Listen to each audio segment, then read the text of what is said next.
Y vi tronos y se sentaron sobre ellos, y les fue dado juicio. Y vi las almas de los degollados por el testimonio de Jesús y por la palabra de Dios, que no habían adorado la bestia ni a su imagen, y que no recibieron la señal en sus frentes ni en sus manos, y vivieron y reinaron con Cristo 1000 años. Notemos que en 1000 años no hay muerte. Y vamos a ver qué es lo que vamos a poder aprender en esta mañana. Tomen sus lugares, por favor, y vamos a poner toda la atención a la palabra de Dios, porque esto es muy valioso, muy importante para nuestras vidas. La atención a la palabra de Dios. Hablábamos en nuestro mensaje anterior, para que ustedes se recuerden un poquito del nuevo pacto profetizado a Abraham, a David, a la línea del Mesías, por el cual vino el Mesías. Y aprendíamos también que cómo nos benefició también a nosotros, porque esta promesa, este pacto profetizado a Abraham y a la descendencia de David nos alcanzó también a nosotros, se extendió también hasta los gentiles. Y que encontramos aquí que al habernos alcanzado a nosotros, venimos nosotros también a formar parte de las bendiciones de Abraham. Y este nuevo pacto también profetiza la restauración de la nación de Israel. El nuevo pacto que fue establecido por nuestro Señor y Salvador Jesucristo.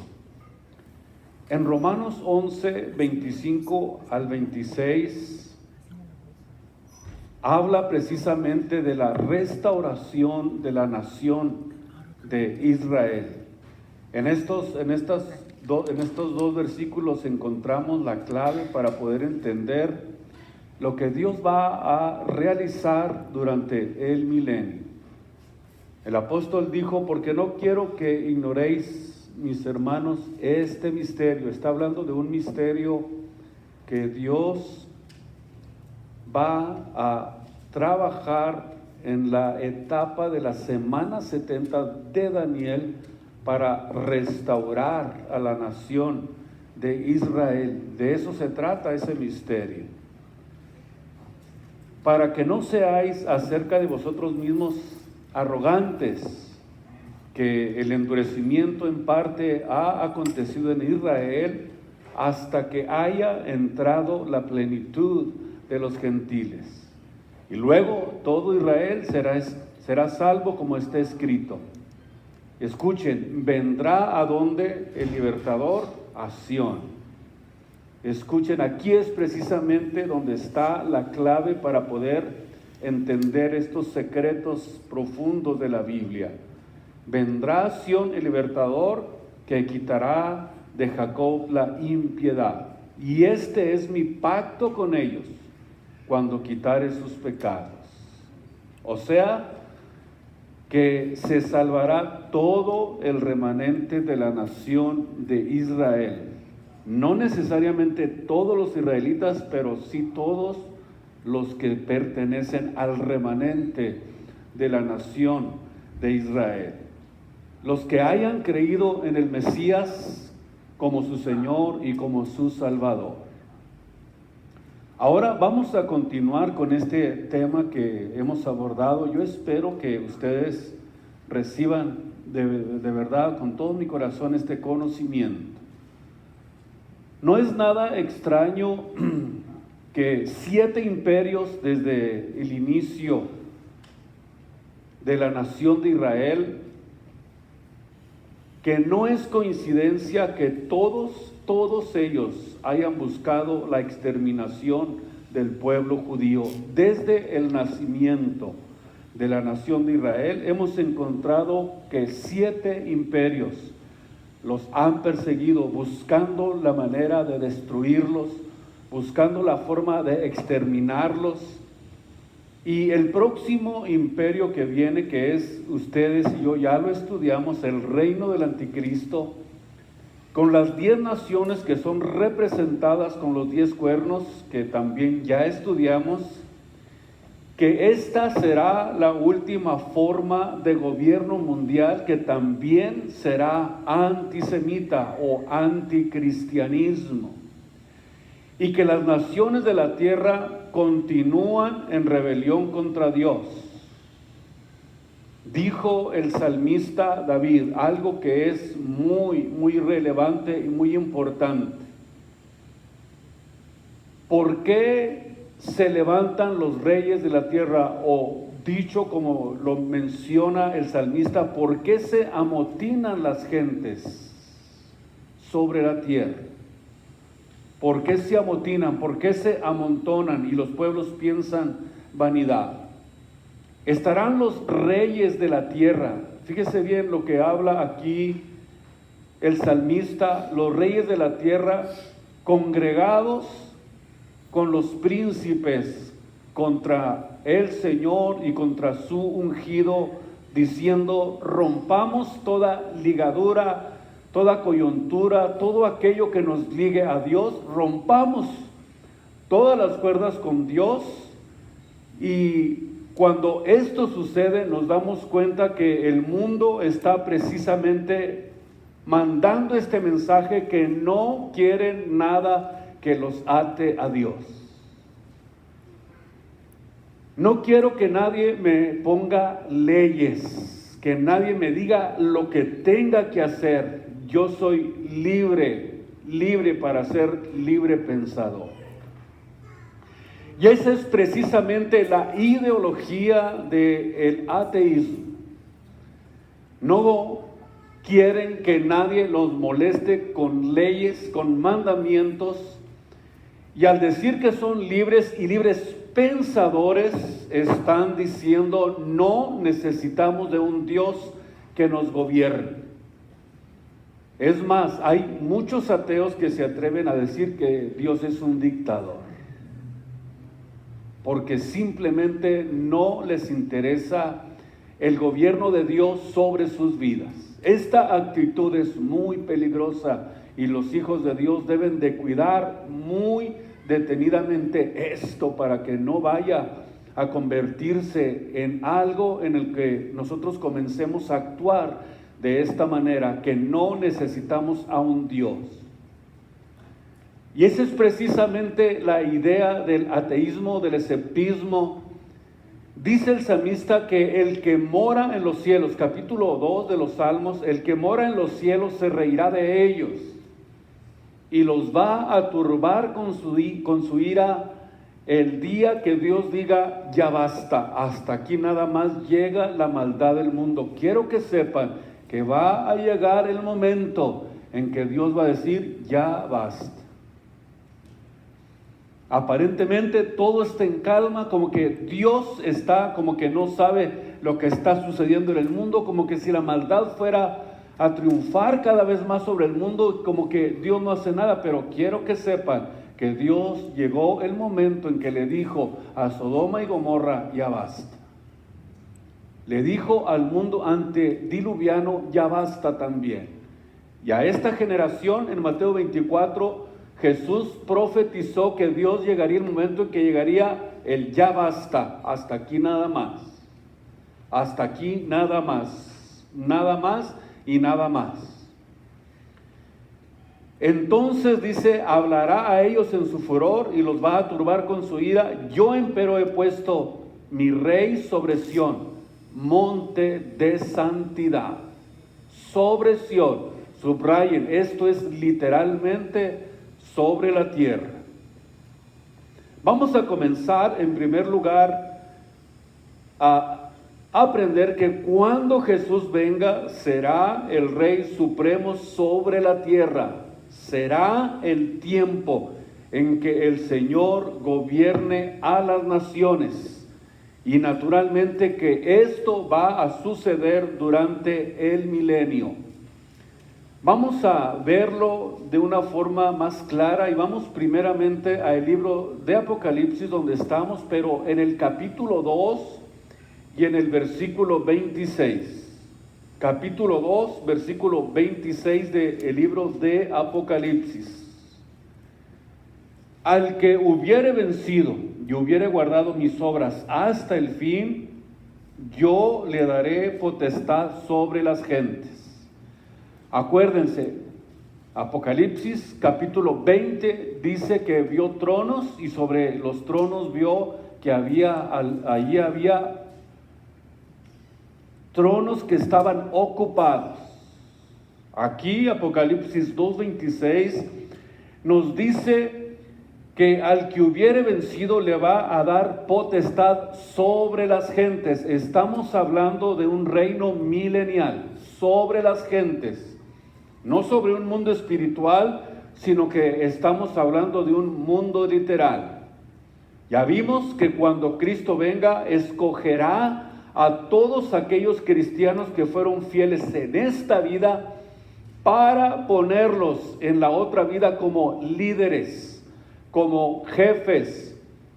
Volverán otra vez las naciones a conformarse de acuerdo a la profecía, pero ahora ya no va a haber la maldad, ya no va a haber el gobierno que existe ahora, sino que en el gobierno que Dios viene a establecer, no va a ser a un gobierno democrático como el que le llaman en este tiempo, que supuestamente es el gobierno del pueblo, el supuesto mejor gobierno que existe, pero ya no existirá absolutamente nada de eso, porque el sistema democrático es un sistema inventado por el hombre.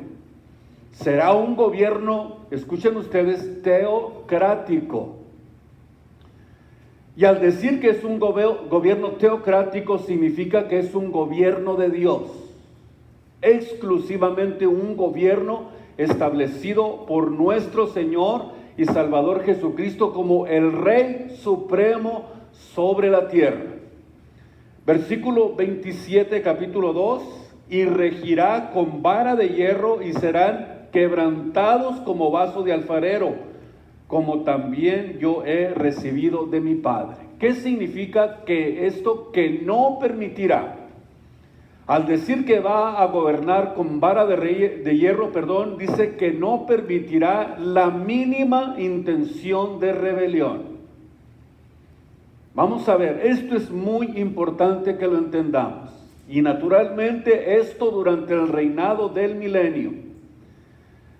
No permitirá absolutamente ningún brote de rebelión, y si se levantare, sería aplastado inmediatamente, porque esto es lo que significa que va a gobernar con vara de hierro, porque habrá justicia permanente, y serán quebrados como vasos de alfarero, y nos unirá juntamente con él como corregentes, para que estemos imponiendo esta autoridad en el mundo entero, siendo él el rey principal de la tierra,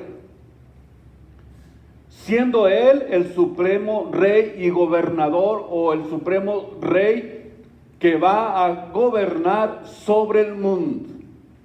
Ahora denles unas vueltitas más a su Biblia y váyanse al capítulo 12 del libro de Apocalipsis.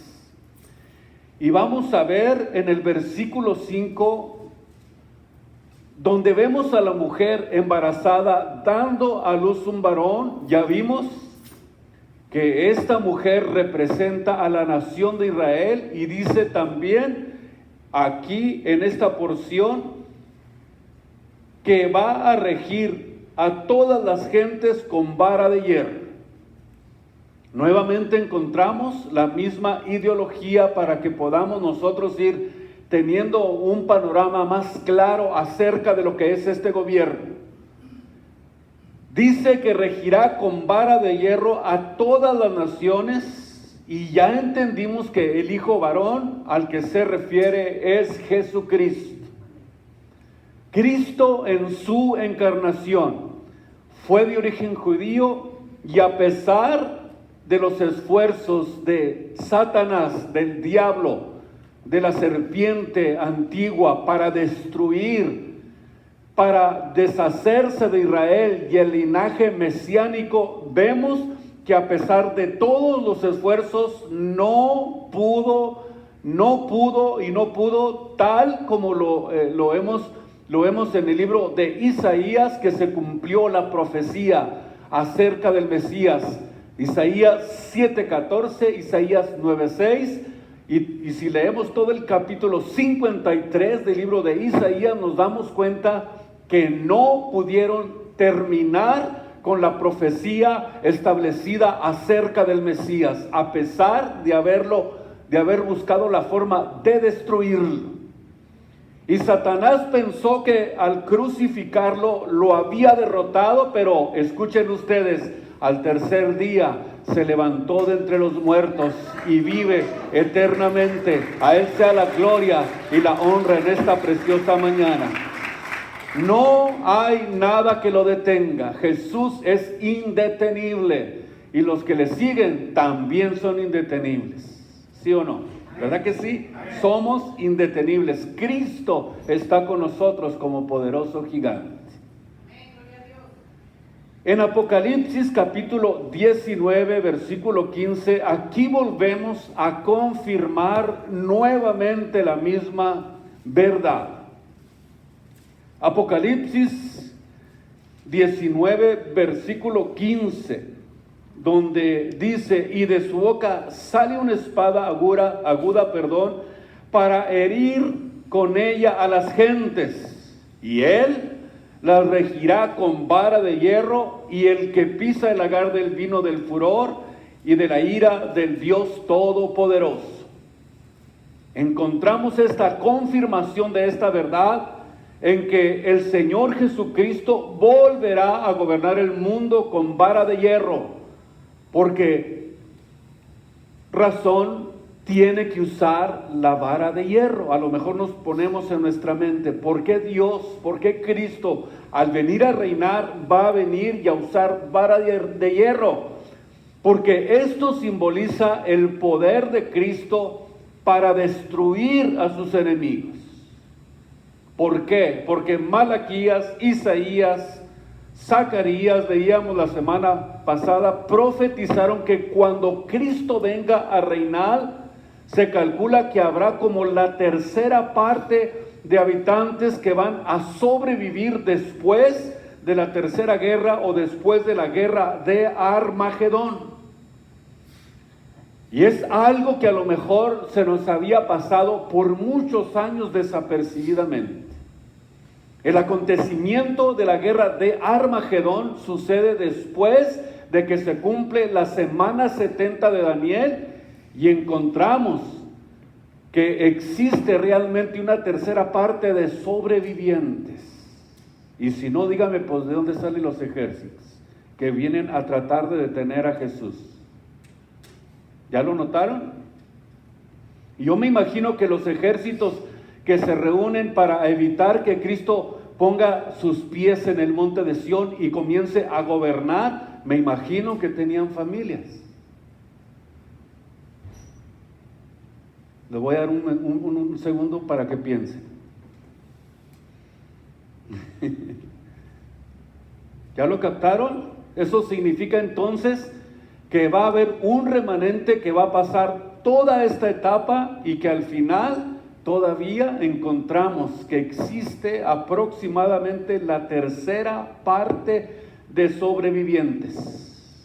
Y cuando Cristo venga por nosotros, vamos a encontrar en el mundo, escuchen ustedes, a muchos seres humanos que no tuvieron parte, de acuerdo a la Biblia, en la primera resurrección. Y es aquí precisamente cuando la tierra es restaurada. ¿Por qué? Porque después de este acontecimiento encontramos que Satanás, ¿qué le pasa a Satanás?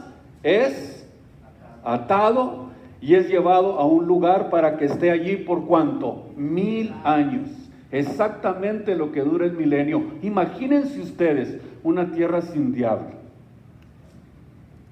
Una tierra sin diablo. ¿Cómo será la tierra? De acuerdo a lo que nosotros encontramos en la Biblia, encontramos una restauración de la tierra. Por eso es que la Biblia dice que en Romanos, que toda la creación está esperando que la manifestación de los hijos de Dios, como que hasta cierta restauración va a suceder en toda la creación. Porque toda la creación gime esperando la manifestación de los hijos de Dios. Eso significa que el pecado que cometió el hombre afectó aún hasta toda la creación, afectó la tierra, todo comenzó a desgastarse, incluyendo al hombre.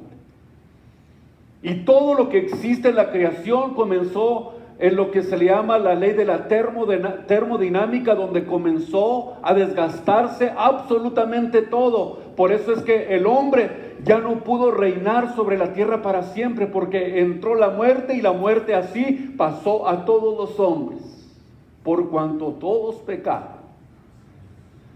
Entonces encontramos que vamos a entrar a vivir en el milenio con nuestros cuerpos glorificados, semejantes al cuerpo de Cristo. Pero los que están aquí vamos a descubrir que sus cuerpos no serán cuerpos glorificados como nosotros, sino que vemos que son con las características de que van a vivir solamente más tiempo, de la forma como originalmente Dios había planeado con Adán y con Eva, cuando todavía no había entrado el pecado. En Isaías 65:20 dice que un niño será de 100 años, o será como un niño de 100 años una persona que ahorita pues 100 años ya es un anciano. Pero en el milenio será un niño, un ser de 100 años. Esto necesitamos a lo mejor tiempo para poderlo cada vez analizar y confirmar y buscar la forma de tener un conocimiento más profundo y pudiéramos decir una percepción en la que podamos darnos cuenta de que esto no es ninguna fantasía, es una gloriosa y bendita realidad.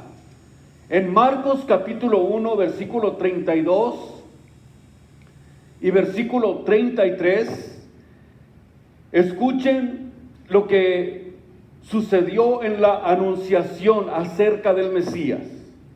He aquí, concebirás en tu seno y parirás un hijo y llamarás su nombre Jesús.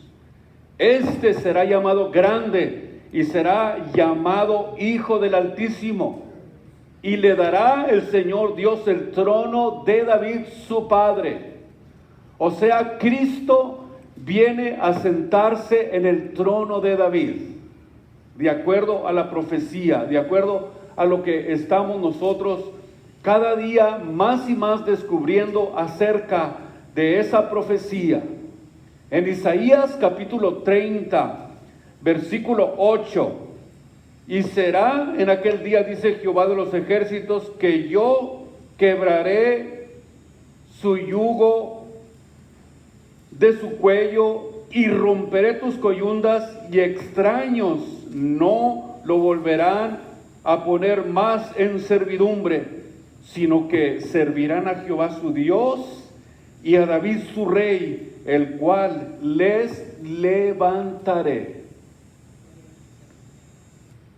Y vemos entonces, de acuerdo a la profecía bíblica, de acuerdo a lo que estamos viendo en Lucas, en Jeremías, que el corregente que estará en Jerusalén será nada más y nada menos que el rey David, prometido innumerables veces en el Antiguo Testamento, como primera de Samuel 7:16, Isaías 9:7, Mateo 25:34, etcétera, y etcétera, y etcétera. Pero en Ezequiel 34, si ustedes se van unas hojitas más hacia adelante de donde estamos, y van al capítulo 34 del libro de Ezequiel, versículo 23, van a encontrar que aquí habla precisamente de las promesas a los fieles de la nación de Israel. Isaías 34:23, y despertaré sobre ellos un pastor, y él las apacentará, a mi siervo David.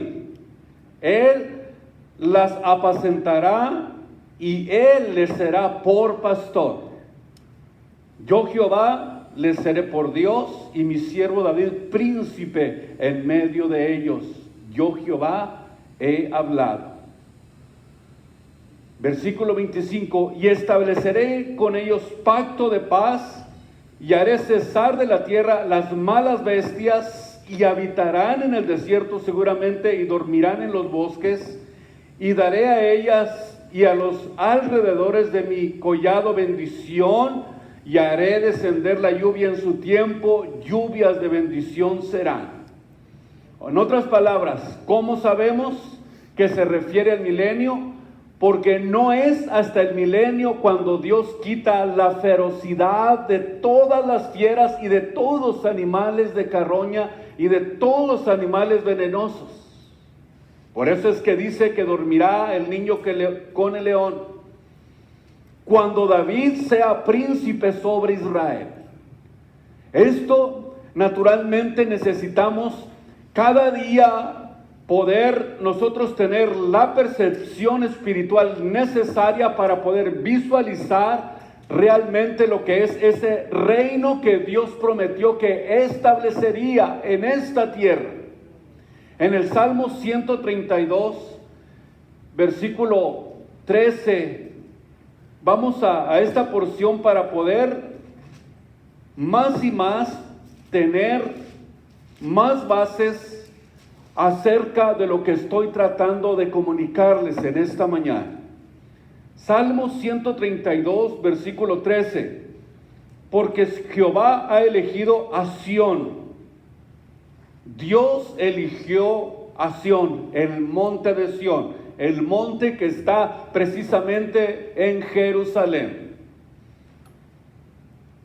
Deseóla por habitación para sí, o sea, para él.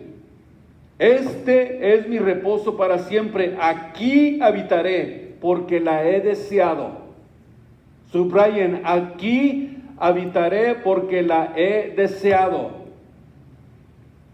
Seguimos.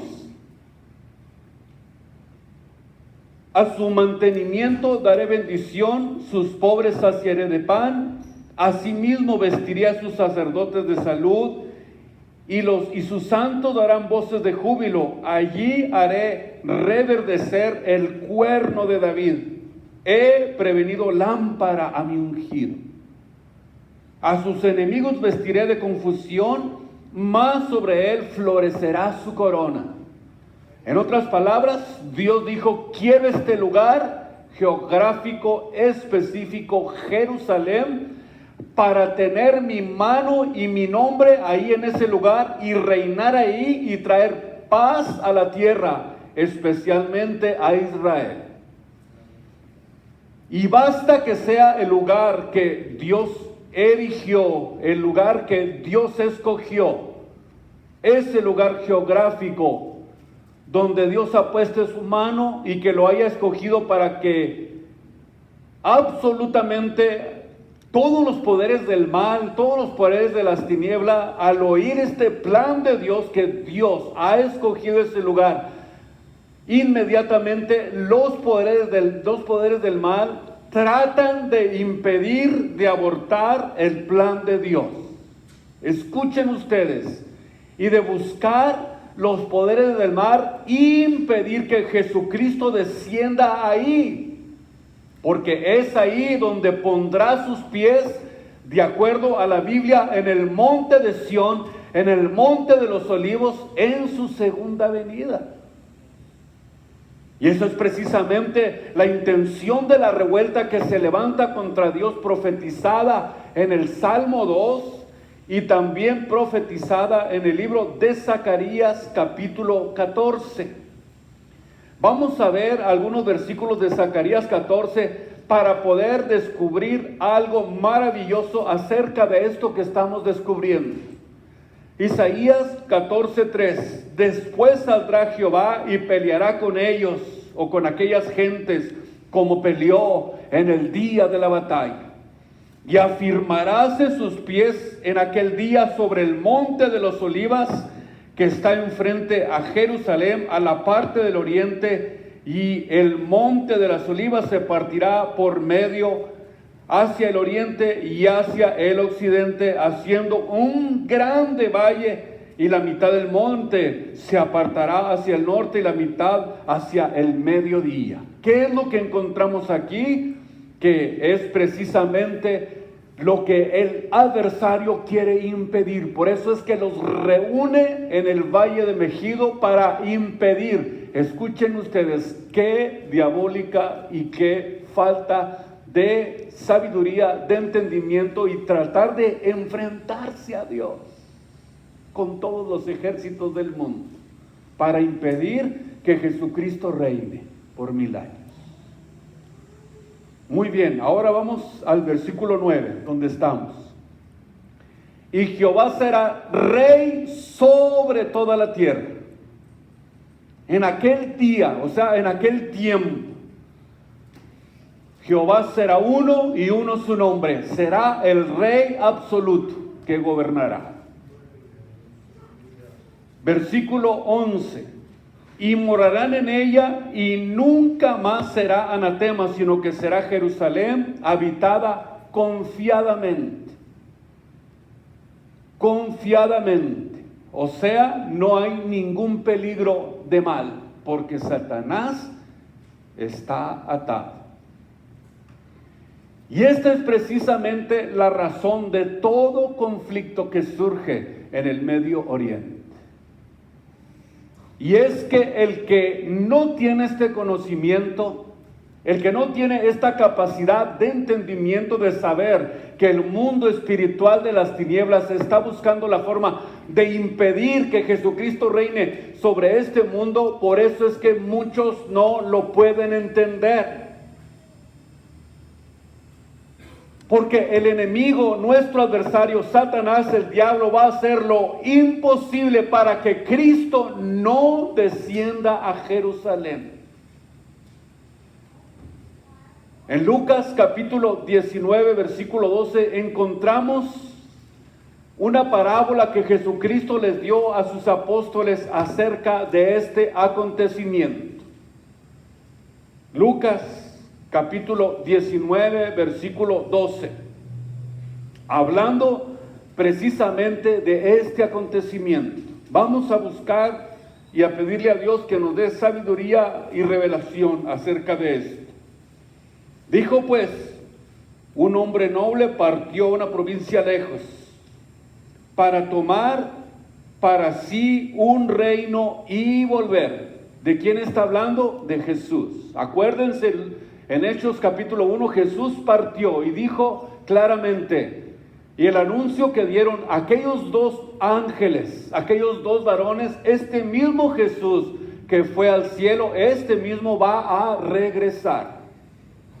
Jesús estaba hablando precisamente de ese acontecimiento, de que un hombre noble partió, o sea, vino a esta tierra, vino a pagar el precio que se requería para el perdón de los pecados del hombre, pero Cristo, de acuerdo a lo que nos está dando a entender, después de cumplir con su misión como hombre para redimir a la raza humana, regresa y dijo, voy a preparar lugar para vosotros, pero yo voy a regresar. Yo voy a regresar para establecer mi reino aquí en esta tierra. Voy a volver. Y de acuerdo a lo que encontramos aquí, esta palabra claramente está ilustrando a Cristo, que partiría para recibir un reino y regresaría un día para ejercer ese reino de una manera personal. Versículo 13. Mas llamados a 10 siervos suyos, le dio 10 minas y dijo: negociad entre tanto que yo regreso.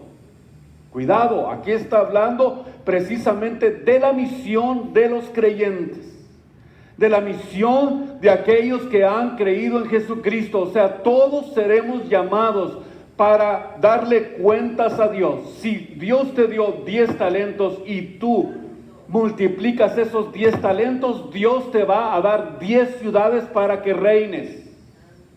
Es prácticamente lo que está diciendo aquí Jesucristo. En otras palabras, los que cuentan de acuerdo al versículo 17, porque hay uno ahí que dijo: no, pues a mí nomás me diste uno, ¿verdad? Y le dice: está bien, buen siervo, en lo poco has sido fiel, tendrás potestad sobre 10 ciudades. Los que cuentan con menos dones y oportunidades en comparación a los que le dio 10, son tan responsables de usarlos con fidelidad como aquellos que recibieron menor cantidad. Menor cantidad. En la próxima vida, Dios dará esta posición a los que fueron fieles administradores de los dones que Dios les dio.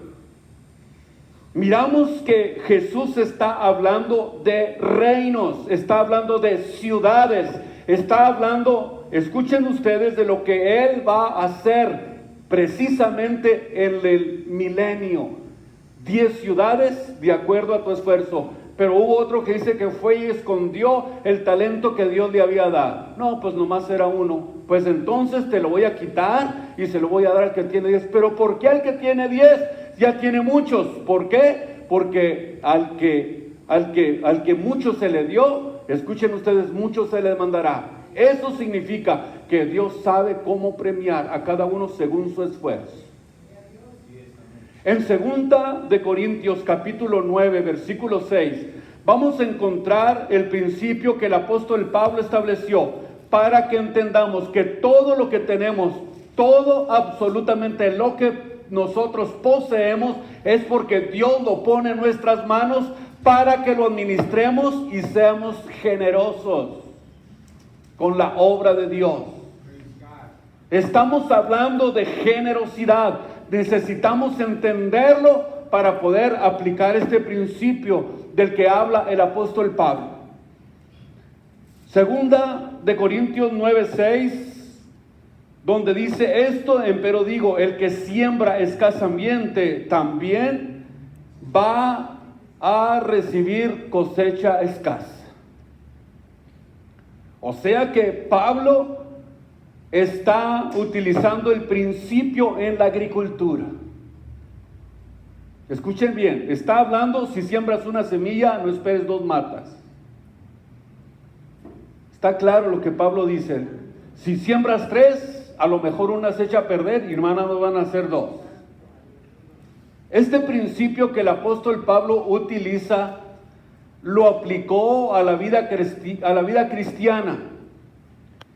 Que la cosecha va en proporción directa a la cantidad de semilla que siembres.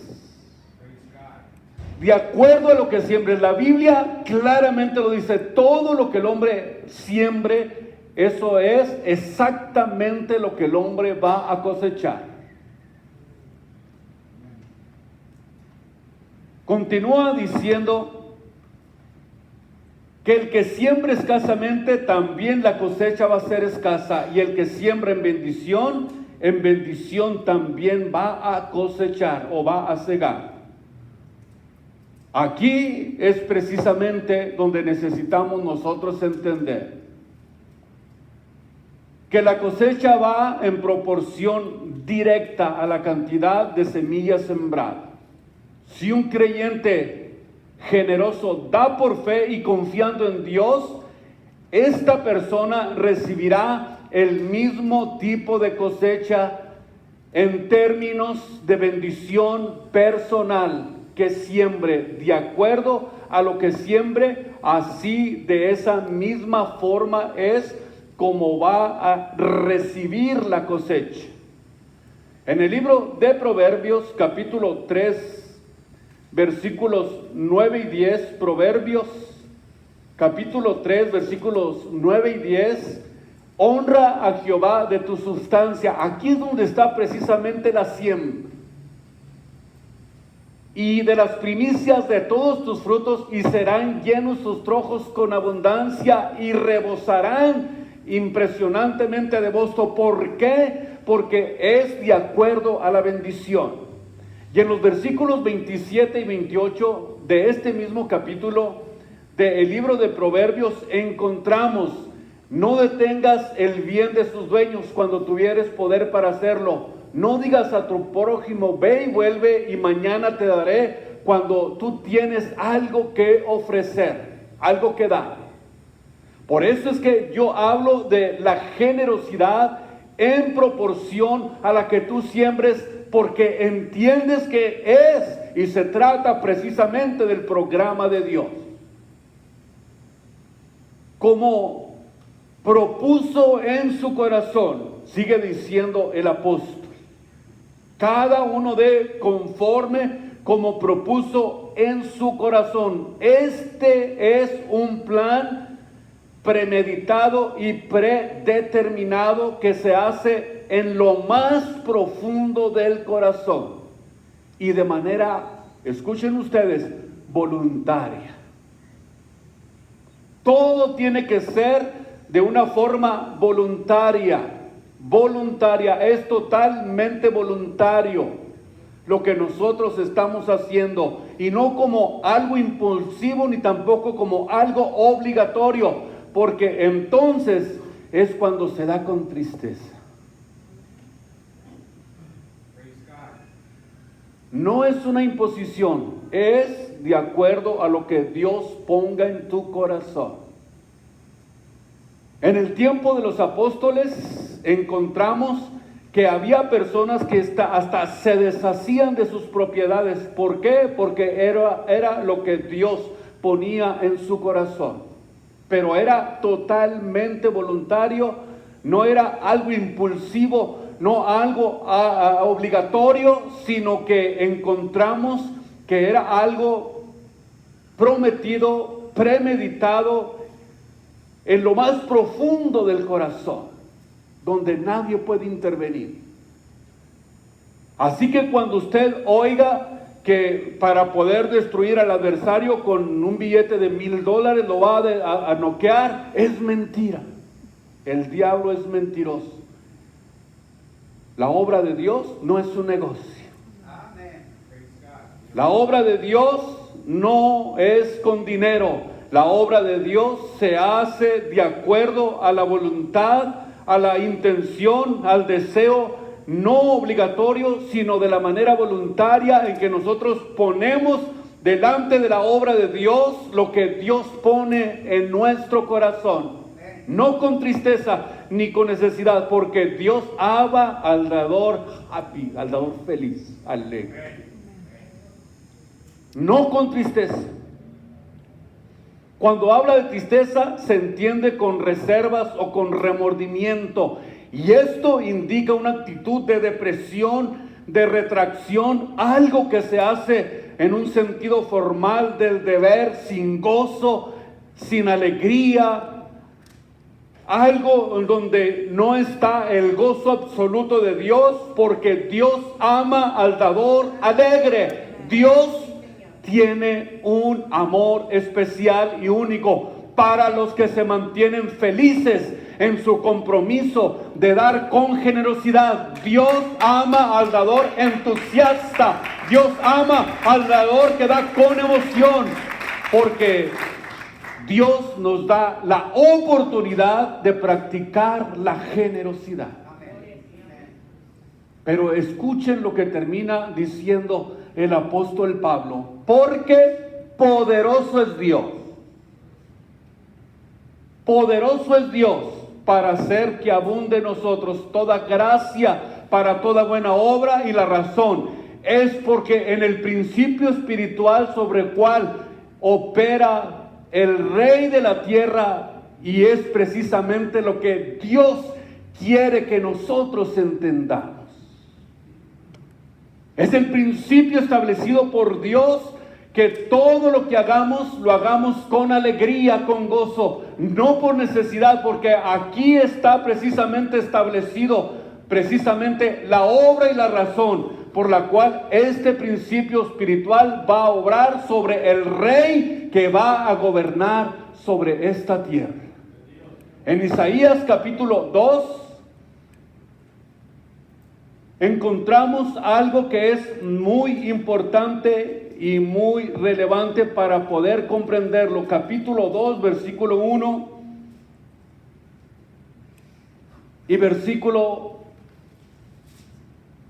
y vamos hasta el versículo 5.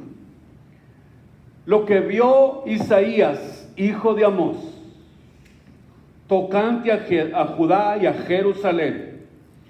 Y acontecerá en lo postrero de los tiempos que será confirmado el monte de la casa de Jehová por cabeza de los montes, y será ensalzado sobre los collados, y correrán a él todas las gentes. Correrán a él todas las gentes, y vendrán muchos pueblos, y dirán: venid, subamos al monte de la casa del Dios de Jacob, y nos enseñará en sus caminos, y caminaremos por sus sendas. Porque de Sión saldrá la ley, y de Jerusalén la palabra de Jehová. Y juzgará entre las gentes, y reprenderá muchos pueblos, y volverán sus espadas en rejas de arado, y sus lanzas en hoces. No alzará espada gente contra gente, ni se enseñarán más para la guerra. Venid, oh, a la casa de Jacob, y caminemos a la luz de Jehová, nuestro Señor. Escuchen ustedes esta profecía que nos indica exactamente lo que nos dice Malaquías capítulo 4 del 1 al 3, que el contemporáneo menor de Isaías, Malaquías, pudo obtener la mismita profecía de Isaías.